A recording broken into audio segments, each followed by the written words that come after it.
can we collaborate, also their eyes and ears, so that they become a part and parcel of our surveillance. And in our Coast Guard, we have been conducting very successful awareness programs for the fishermen. We go out to their islands, we sit down with them, we talk with their level of language and make them understand that why GPS is important, why water and fuel is important, and why should they be aware of safety and security. So they become a part of our community, security community.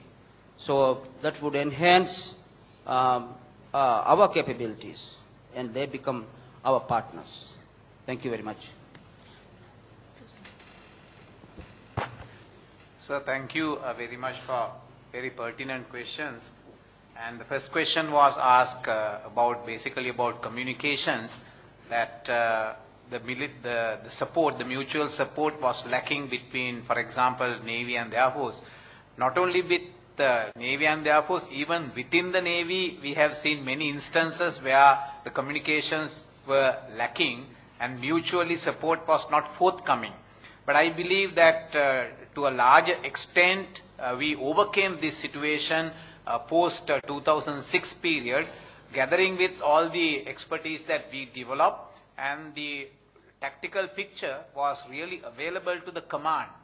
And therefore, he could see the battle, he could see the platforms, he could see where the help is necessary, and he could, when I say he, it's not only the headquarters, but even regional headquarters.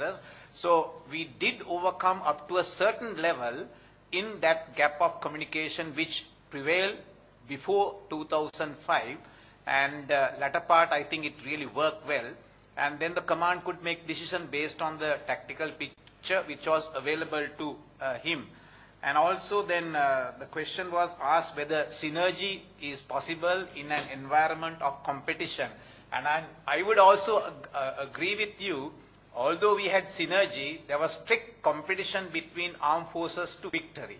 And there were many instances where our commanders were, rather not all, but fighting each other. But that was basically for personal glory, but at the same time it was for the respective service.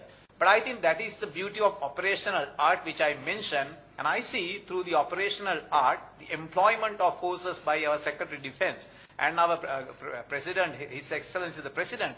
You know, although this rivalry among the military, which was not conducive for synergy, was achieved by them. So I think that we overcame that negative situation into a positive contribution by synergizing at the topmost level. In my 37, I had never seen such synergy coming from the top to the second level. So, and I do believe, now we have learned the mistake the hardest possible way. So therefore it is important that we study these things, analyze, evaluate, record, and come up with a doctrine so that a similar situation will never come to our country or to our friends in the future. That is why we have a symposium like KDO International Symposium, Gold Dialogue, the Defense Seminar, and now we have a CDF seminar coming up. So that is to share our hard-earned expertise with our friends so that they will never have anything like that. And also sharing of intelligence, I think we are grateful to the Maldivian government as a whole and to the defense forces, because that critical information we received from this Krishna incident really multiple and resulted in a very big way in order for the Navy to go 2,000 miles into the ocean and destroy the LTTE warehouses. And I'm sure you understand the predicament of a Navy to go that far from their home base and attack merchant ships. Unless you are 100% sure that this is a bogus ship and this is a stateless ship and this is really engaged in gun running, how can you attack? But thanks to the Sri Krishna information we received, we were in a position to identify the color of the ship, where the crane is, the name of the master, the name of the crew, and even we call at that time the shopping list. So that piece of information was very important.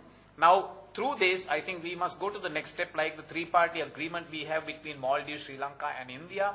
And also we have another joint working group with Australia and Sri Lanka, which has worked pretty well in countering irregular migration by sea. So we must go to the next level of really sharing our intelligence for the mutual benefit or the mutual survival of our countries. Thank you. I think there was a question for Lieutenant. It's a statement. It was a statement. Okay. Okay, with this we come to the conclusion of this very interesting. Oh, okay.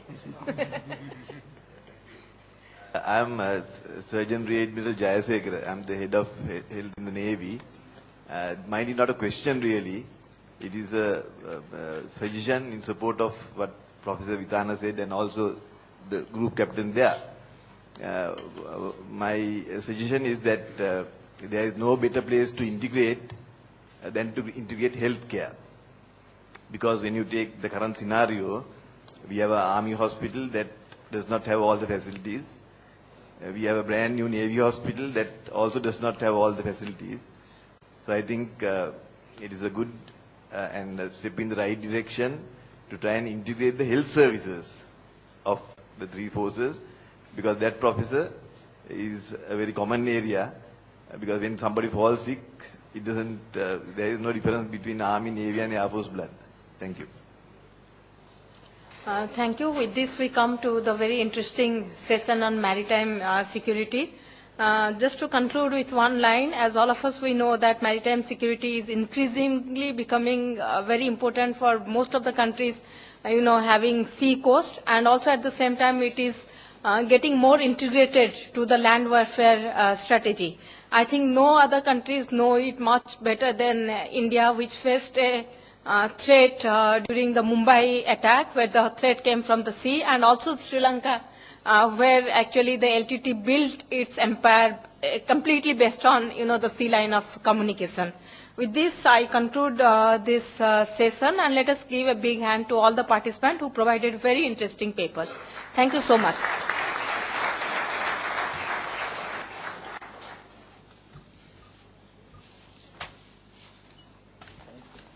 Thank you. We have now come to the closure of the third Defence Technical Session on Maritime Security and the Way Forward.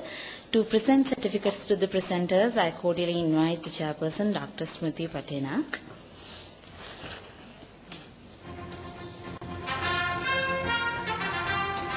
Admiral Retired Jayanath Kolimbage.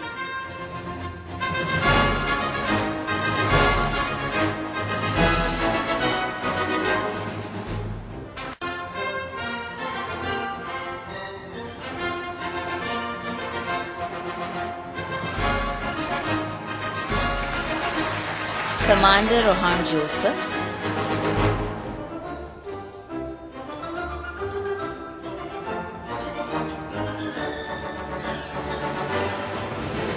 Captain P. Anthony.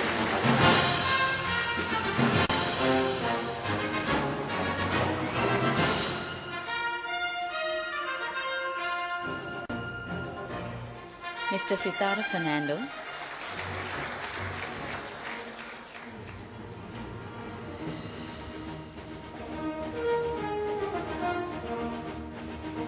Professor D.S. Vitana.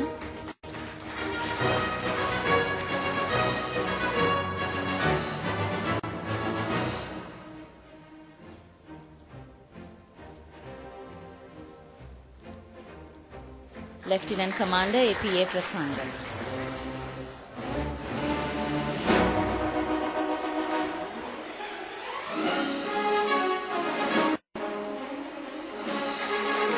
Thank you, Doctor. To present a token of appreciation to the chairperson, this invitation is extended to Major General Gamini Hettiarachchi, former Commandant of KDU.